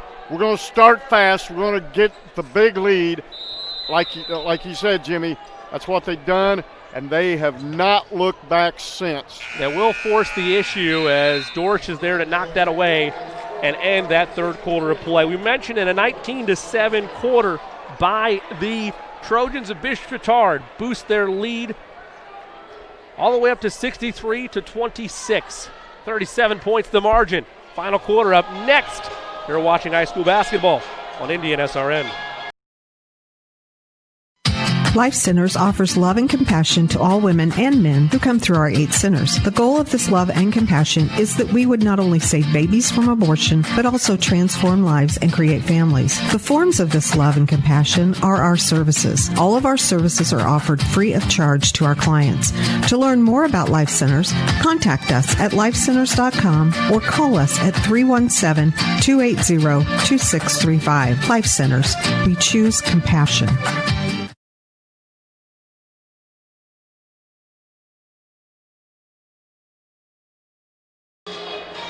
Welcome back to Heritage Christian High School, 63-26, all Trojans over the Eagles. This is a fun Indian SRN broadcast. You don't want to miss any of these games, and if you want to be on the up and up, you might as well follow us on Twitter. Follow us on Twitter at Indiana SRN. And as always, if you're wanting to get involved with some of these broadcasts on Indiana SRN, we love promoting these young student athletes and bringing you these broadcasts each and every week. If you'd like to be involved, want to be a sponsor, whatever the case may be, email coach at indianasrn.org. Jimmy Cook alongside Bill Ludlow. Final quarter about to get underway. Bill, it's been all Trojans from the opening tip. Largest lead of the night sits at 37, where the margin is right now, and a technical foul was called against the Trojans during that end of quarter break. So it'll lead to a free throw, pair of free throws, I should say, for the Eagles. Is that it is Belmer, I believe. Alex makes them both. So it'll be Eagles basketball after those free throws. So the lead now sits at 35. And you get the ball. Let's see where the Eagles are at. This is a tough order for anybody. We've seen some crazy things happen, but at the very least, this is still a season where they're trying to grow as much as they can. Loose ball foul called against Josh Gamble.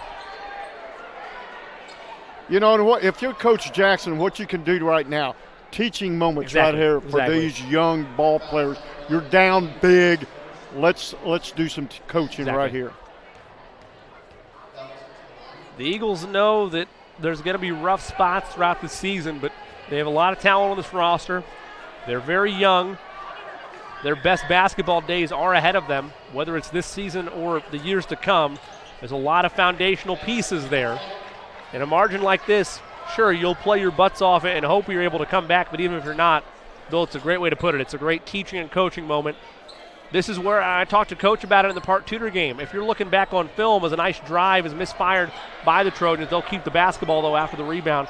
If you're a coach watching film, if you're Coach Jackson here, you want to see, like right there, Riggle got his hand on the ball. Who's hustling down and back for each possession? Who's not throwing in the towel? Who's continuing to throw that effort? Maybe it's somebody off the bench like Dorsch or off the JV team where it's like, hey, maybe he didn't get in the box score, but he hustled every play. He played great defense. Maybe he's somebody I want to insert in the lineup down the line.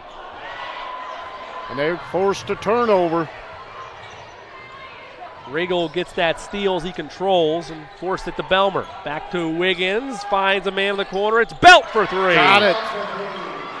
Belt knocks it down. Has his third three of the ball game. 9 points for him unofficially. I got him for 10 because he made a the free throw. You're right. There it is. An answer, though, by the Trojans. It's Gamble. He checks into the ball game to start this fourth quarter, and he boosts the lead back to 34.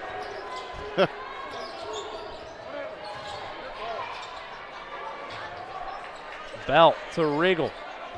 And again, their Heritage is back to where no movement on the floor. We saw a lot of that against Columbus North. We saw a lot of that against Park Tudor. Unfortunately, both of those games were two of their worst losses on the year. And in fairness, it's a two-parter, right? So in fairness, you don't want to see this, but yeah, you're down. It's no reason to give up or throw in the towel, but it's not a huge surprise that you're down by 34 and there's not as much movement. But the counter slot to that coin is that there's moments in game when it's close where their possessions go stale because there's not enough movement. A lot of that is, the youth we talked about. A lot of that is lack of communication. It's stuff that you hope is worked out. And Coach Jackson, no doubt, he'll get there. This group will get there. But it's going to take some time. If I'm Traders Point, I'm not going to look at this game and tell my players this is how they play. No, that's not how they're going to play. You're much better off showing them the second half against Cardinal Ritter, the last win on the schedule just about a week and a half ago. And layup scored by the Trojans. Mastron put that one in. Mastron operating with those 4 fouls. They feed inside, working it around the horn to the Eagles. Forcing the issue is Belt. Contested triple in and out. Rebound fought for. Belt fought for it. Can't turn it home, but he'll head to the line for 2 free ones. So there you go again. Bill following the shot, leading to strong results, and Belt can try to earn his 2 points at the charity stripe. That was on Gamble. That's going to be his second. So you mentioned the Trojans already over the limit. So 2 shots the rest of the way regardless of what happens for the Eagles. Jimmy, as long as I've been around this game, this hurts. Free throws, how many have they missed, And it's one of those things as a coach in a deficit like this where you just add it to the list. Ordinarily, you'd look for a mini victory like, we were down big, but we went nearly perfect at the charity stripe. But late game misses like this, it drive you nuts. Catch and shoot, Gamble again, no. And Mastrain is fouled out of the game. We'll wait for confirmation, but I believe Pat Mastrain pushed off, and that's going to be his 5th. It is indeed. So Mastrain, he gets applause, though, up and down from the Trojans bench. And, rightfully so. We mentioned Mastrain, a Bulldog-like mentality out there. He was hustling for every play. He got a lot of those fouls early, being scrappy and diving for the loose balls. No surprise that the bench is still proud of him for his effort out there. But what it is, he leaves the game with 2 points. Yeah. But his hustle and his defense. The extra X factor there for Chatard. One more free throw upcoming for Wiggins. As we mentioned, it was a bonus in effect, double bonus in effect due to the foul by Mastrain. Splits the pair. 68-35, under 6 to go. Gives Wiggins 5 points. Forcing the issue there was Sebler. I thought he got all ball, but we're up high in the Eagles' nest. And, a little bit higher than they're the officials down there. Exactly. So they'll say it'll be free throws for, that ended up being Durham. A late dish there by Selmer to Durham to get the shot up, and they'll say he's fouled by Thompson. First free throw is good, and that's his first points of the night. Makes it 69-35. One more for the junior. That one's good as well. 70-35. Advantage Trojans. The third time this season, and all against top-tier opponents, but the third time this season that the Eagles have given up 70-plus points. The first time at home, though. Yeah, they gave up the 79 to Columbus North and 71 to Park Tudor earlier this week. As one would expect, all three, barring a true miracle, all three losses, and they've given up 70-plus. Shot missed from Thompson, up the floor, full head of steam come the Trojans. Redmond to Woods, feeds it out left side, three in the air, three is short. Rebound taken and controlled by Belmer. He'll push ahead. Has Thompson streaking down the lane. Too strong, and Thompson came over the back. Good box out there by Durham. Be Trojans basketball. Yeah, you're down 70-35, and Coach Jackson still bringing in subs. And, you got Colvin coming back in.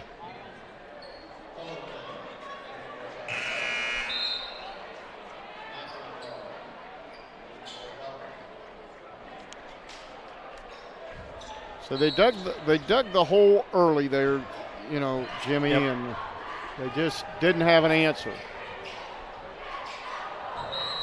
We mentioned it that the way things went, a 23-4 hole in the first quarter. And the turnover gives it back to the Eagles, and full court pressure being applied.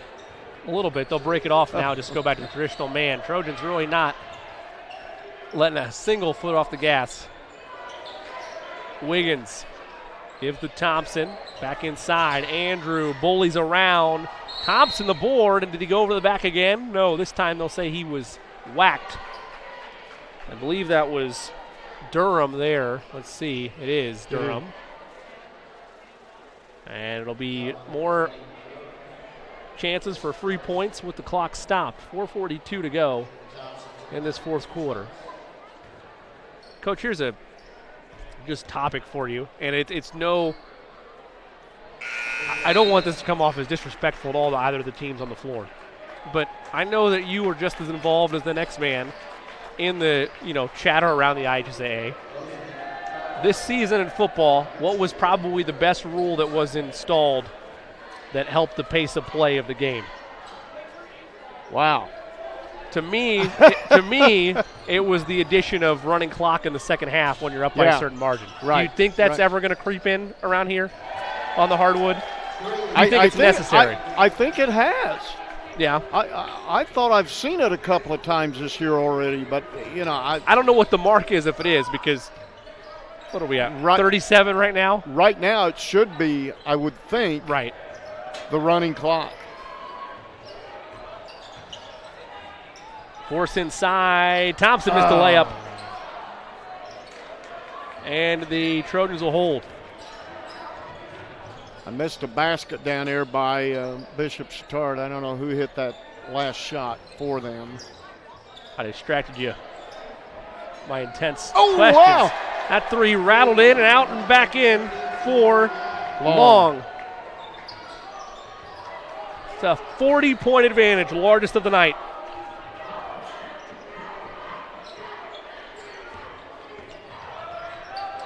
Colvin tries to answer. That's Long. Rebound tracked down, taken by Long. Long all the way to the rim. He laid it in.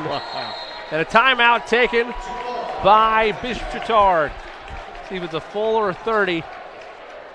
Full timeout. We'll take one as well. Largest lead of the game at 32, 78-36. All Trojans here at Heritage Christian. 3:24 to go in the quarter on Indiana SRN. Piper Group Warehouse has a strong commitment to their clients as their logistics provider. If you would like to discover how you can improve your service levels while lowering your overall cost, Piper Logistics Group can help. Call Greg Piper today at 317-396-3916. Piper Logistics Group.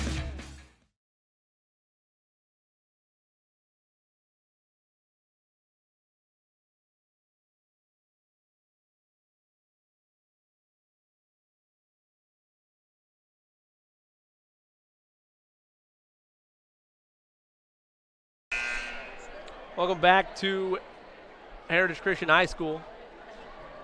3:24 left to go in this final quarter.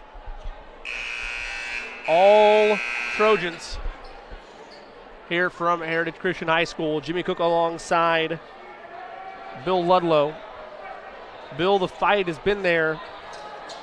You've seen sparks of it by the Eagles, but this is a Trojans team, like we mentioned, came out of the gate with a different tempo and tenacity that the Eagles never really matched, and it's been all Bishop Chatard from that point. It almost looks like they were shell-shocked when they came out after that first quarter.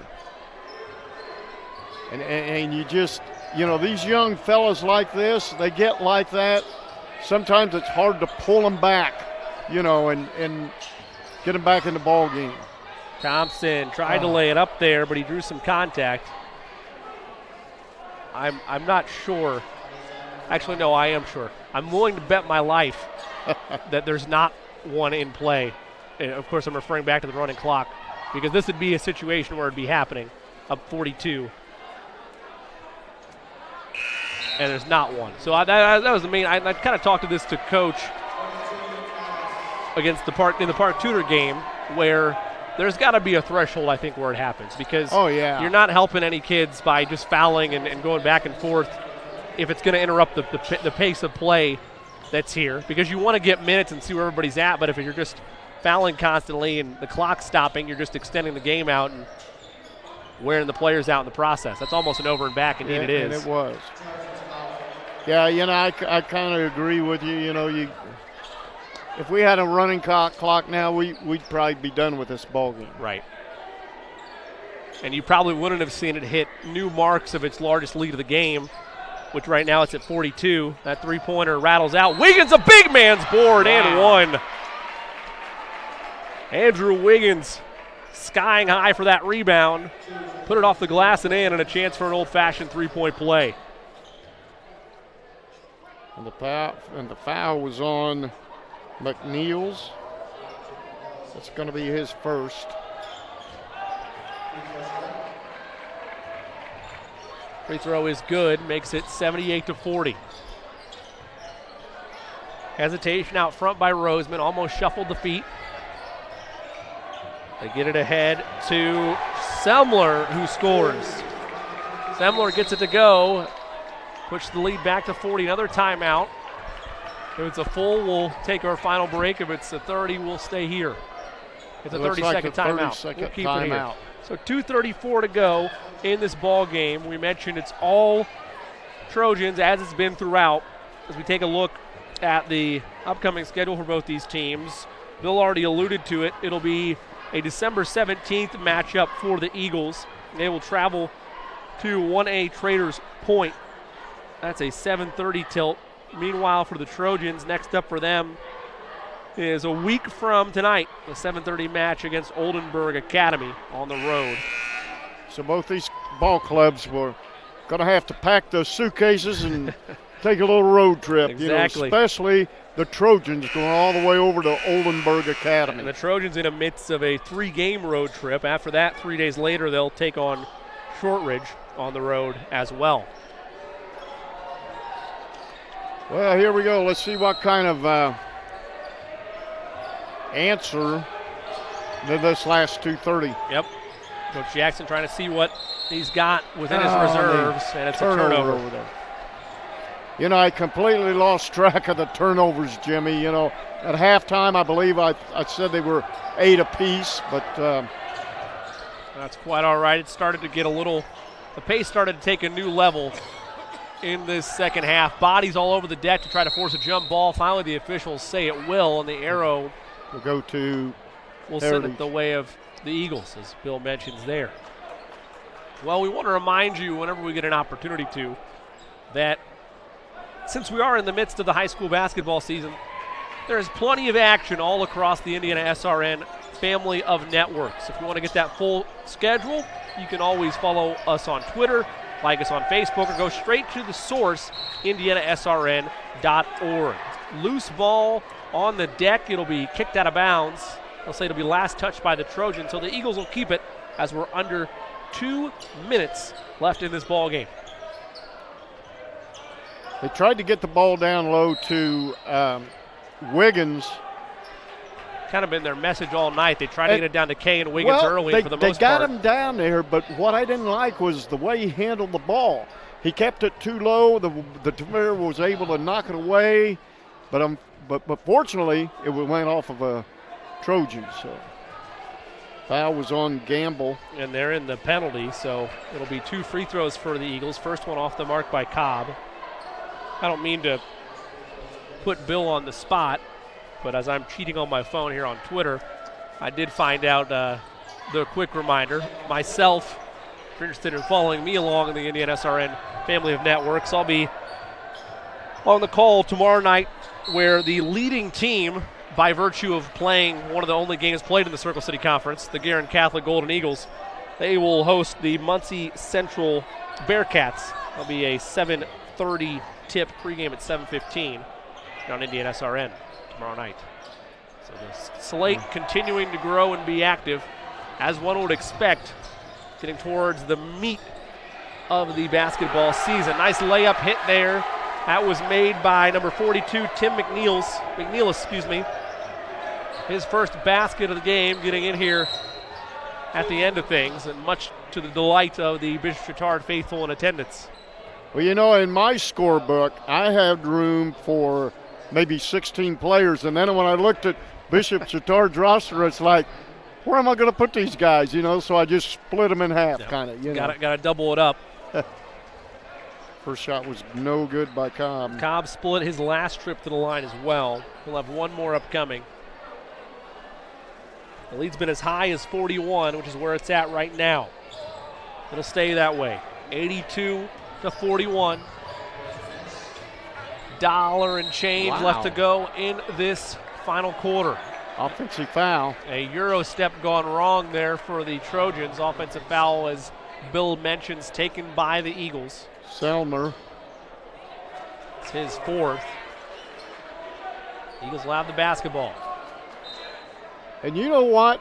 You're up 82-41. I looked down at Coach T, and he is still coaching. Not surprised at all. And a steal there, jumping the passing lane that time off to the races. And that's a foul committed by the Eagles. Colvin. I apologize to our fans at home. For those of you that aren't familiar with Indiana high school basketball, you always have a chance to see new faces.